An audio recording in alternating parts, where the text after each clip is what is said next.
Representatives of Malawi's political parties signed the Lilongwe City Peace Declaration, a collective pledge to maintain peace and promote fair competition in the lead-up to the September general elections. By endorsing the declaration, all participating parties agreed to campaign without violence, hate speech, or misinformation, to respect electoral officials and permit safe campaigning for everyone, and to settle disputes through legal, peaceful methods.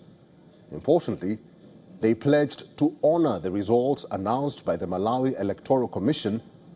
This commitment marks a step towards constructive rather than confrontational political rivalry. That's our cover report this week.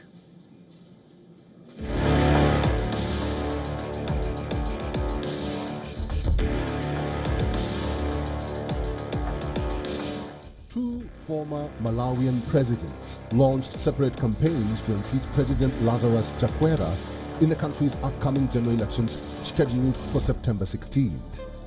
Concerns about runaway inflation nearing 30% and a severe economic crisis are set to dominate the polls in the small southern African nation, where nearly 3/4 of the population of 21 million lives in extreme poverty, and that's according to the World Bank. Opposition leaders have accused Chakwera's ruling Malawi Congress Party of stifling dissent. If Malawi is not careful, one day evil will rule this country and Malawi will be held hostage.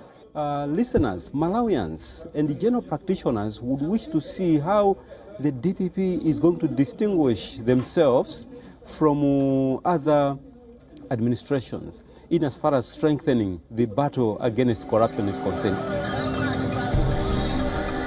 At a rally of pounding drums and ululating women, star Malawian rapper Fredo Kiss urged young people to vote in next month's elections despite their disenchantment with the government and the choice of main presidential candidates, all aged over 70.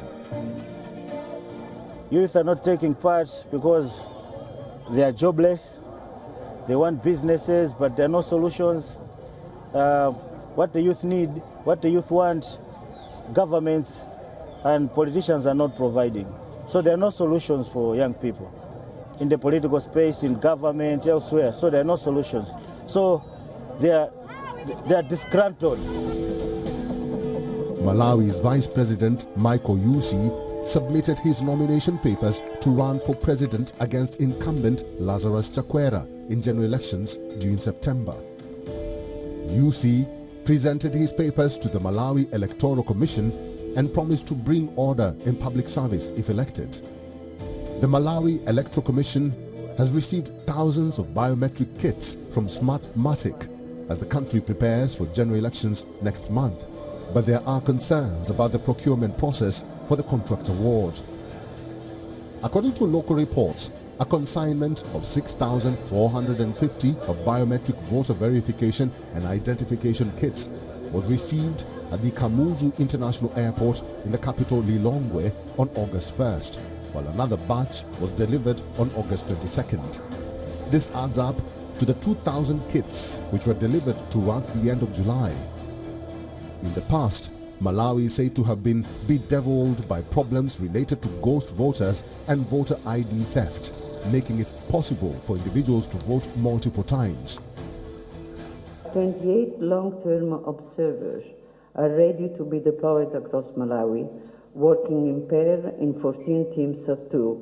They will observe the campaign and preparation for the election, as well as voting, counting and tabulation, in line with EU well-established standard election observation methodology.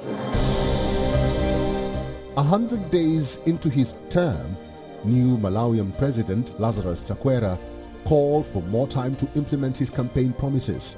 Chakwera won an election rerun on June 23rd after the country's highest court nullified a 2019 vote which had handed victory to his rival and predecessor Peter Mutharika over fraud.